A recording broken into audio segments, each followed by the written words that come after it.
Salut à tous les amis. Aujourd'hui je vous propose un programme haut en couleurs, mais surtout un programme sous la pluie. Je me trouve actuellement à Gniezé.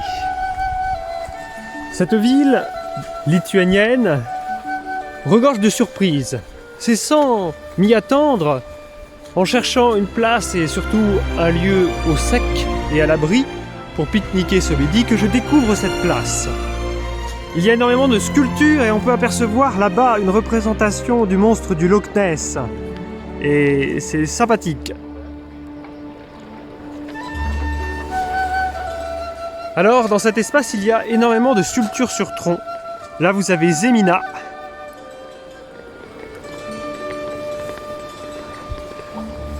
Alors, je ne comprends pas le lituanien, mais je pense que ça représente sans doute la fertilité. Au vu de comment elle tient son ventre, ça doit être ça. Zémépatis protège contre les feux et c'est sans doute le dieu de l'agriculture et des labours.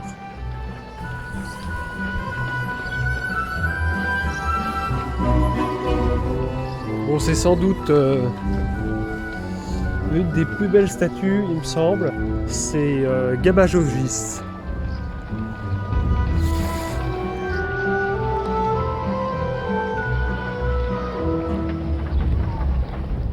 Laomes, c'est la déesse des forêts et des eaux.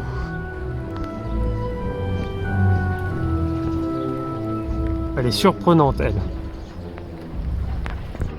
En réalité, les Laumes font partie de la mythologie lituanienne. Elles peuvent faire le bien pour les bonnes personnes, se lavant et tissant, ou le mal. Enfin, vous avez ici le Baltu Arena. Alors le Baltu Arena, c'est un gros mystère, je n'ai pas encore réussi à élucider. Je sais qu'en 2015, lorsqu'ils ont construit le Baltu Arena, ils ont capturé, enterré plutôt, pas capturé, une capsule avec des lettres du nom des villageois. Avec ses pentes de 16 mètres et son remblai de 160 mètres de long et 200 mètres de large, le Baltu Arena offre au public, pendant les événements estivales et saisonnales, des fêtes. Son sommet peut être enflammé.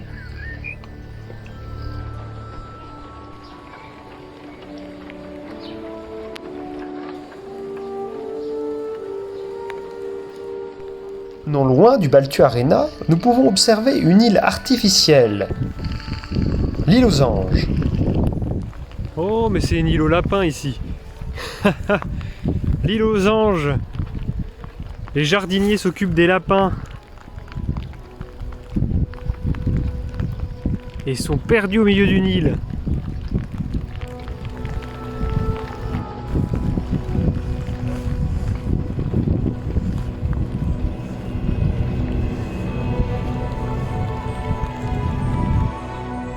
Allez, nous quittons ce lieu étrange par Numéas, qui est le protecteur de la maison.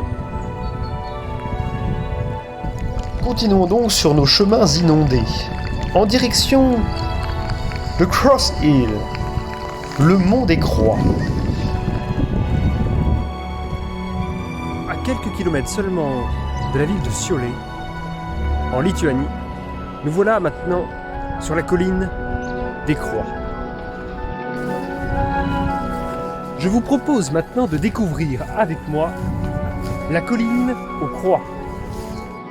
Lieu emblématique appartenant à la commune de Šiauliai, voici un endroit des plus spirituels.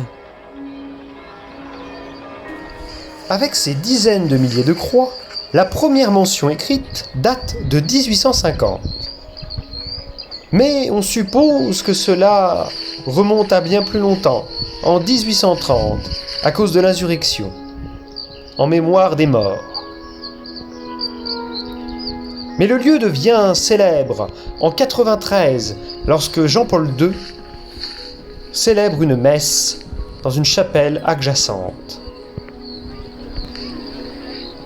Il fait même cadeau d'une statue celle-ci.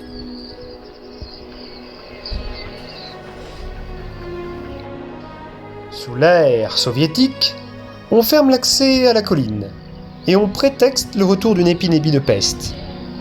Cela n'empêche pas les Lituaniens d'apporter et de planter de nouvelles croix.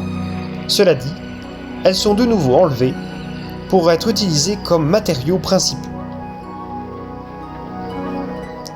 Aujourd'hui, la colline aux croix est un véritable Lourdes lituanien. Pour cette deuxième journée en Lituanie, nous allons passer par la ville de Šiauliai et découvrir la cathédrale Saint-Pierre-Saint-Paul. La cathédrale Saint-Pierre-Saint-Paul, avec sa tour de 70 mètres de haut, surplombe la ville de Šiauliai. Ces tuiles rouges sont mises en valeur par la blancheur immaculée de ses murs.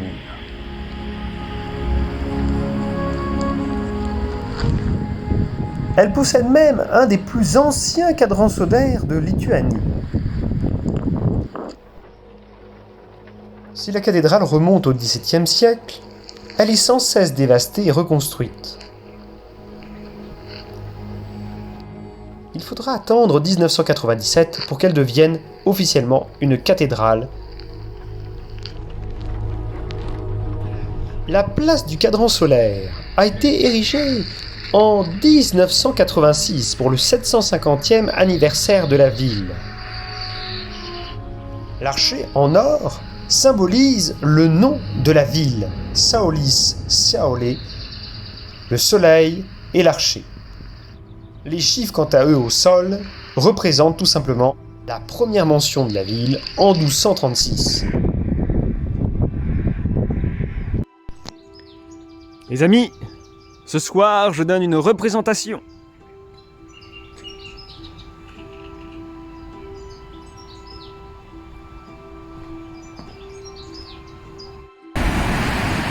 Après une nuit sur les planches dans mon hamac, une petite dame vient à ma rencontre pour m'offrir un panier garni de mets. Un bon petit déjeuner pour commencer cette journée et la visite de la ville de Kaunas.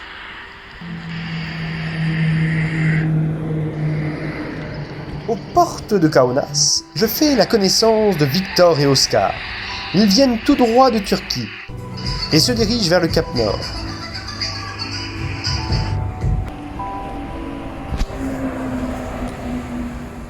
Allez, bonne route, hein.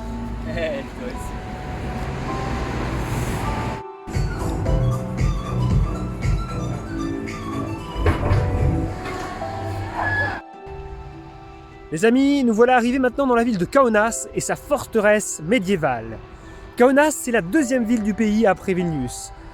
Vilnius, c'est à 130 km en vélo et les chemins vont être assez pittoresques, je pense. Mais en attendant, allons visiter cette ville qui dispose donc d'une forteresse où se situe l'hôtel de ville et puis un peu plus loin, il y aura le monastère. La ville de Kaunas est fondée en l'an 1000 après Jésus-Christ. Elle est fortifiée par les Lituaniens au XIIIe et XIVe siècle pour faire face aux chevaliers teutoniques. Son histoire est marquée par l'appartenance à la fois par la Pologne, mais aussi par la Russie lors de son annexion. Et de 1915 à 1918, elle fut occupée par les Allemands. C'est d'ailleurs le siège de l'administration. La ville de Kaunas est aussi connue pour son massacre de masse de 37 000 juifs du ghetto de Kovno. Aujourd'hui, la tour et le reste des remparts font partie d'un musée.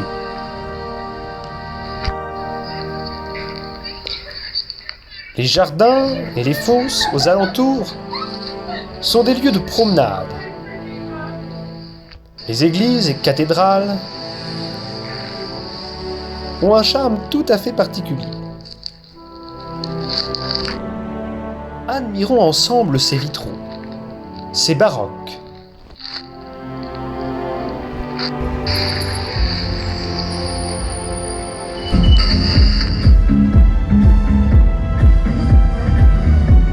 Sur la place, au centre de la forteresse, se trouve l'hôtel de ville.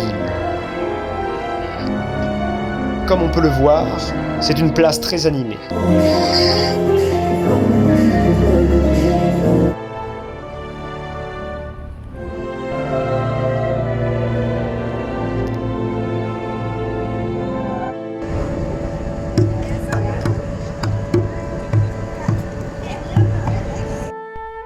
À 5 km de la ville, le monastère de Paeselis est un véritable bijou baroque. Datant du XVIIe siècle, c'est un parc pour les romantiques. Elle a été commanditée par la famille des Pak, une riche famille lituanienne. Si nous pouvons faire le tour de la propriété, nous ne pouvons pas rentrer dans le domaine, car le monastère est clos par une clôture en bois.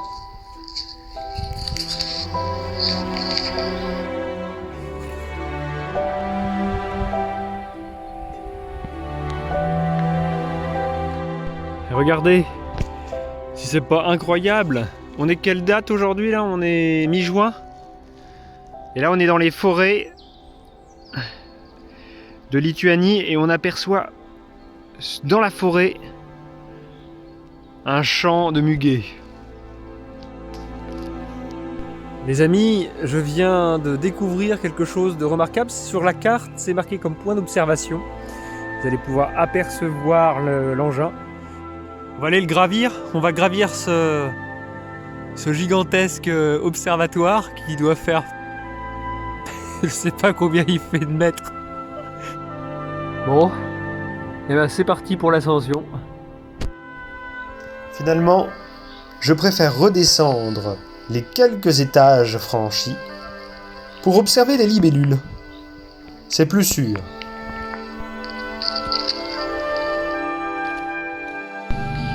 C'est ici qu'on m'a servi un plateau repas.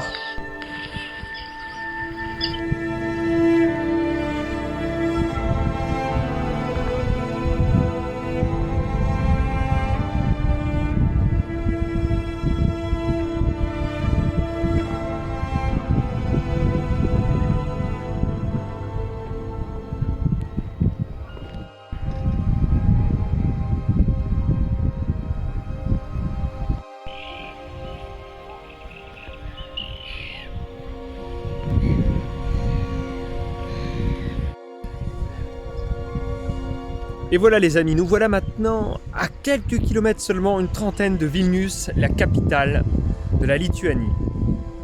Mais avant d'arriver dans cette nouvelle city, et cela prévu pour demain, avec un épisode spécifique, je vous présente juste derrière moi l'ultime curiosité de cette saga, cette série sur la traversée des pays baltes en long, en large et en travers. Il s'agit du château de Trakai. Le château de Trakai a pour particularité d'être sur une île. La ville a été construite en 1341 par les ducs de Lituanie. Si un premier château est construit sur la presqu'île pour faire face aux croisés, le second que vous voyez là est plus récent.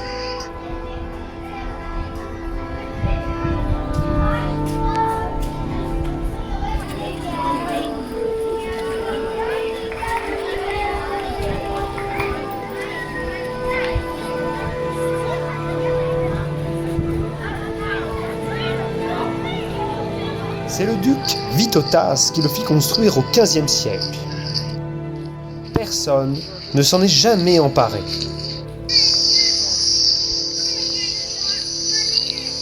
Son emplacement est idéal.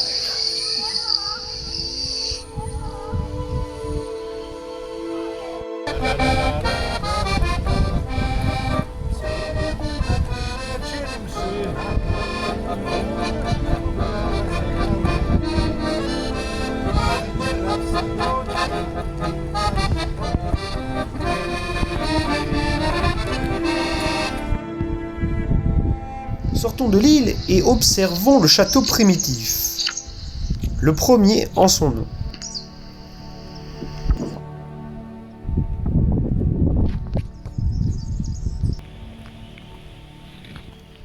Aujourd'hui, la ville de Tracaille est le cœur du parc national de Tracou.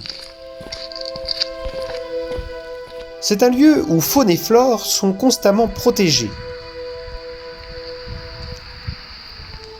C'est aussi un lieu de promenade pour les habitants de Vilnius.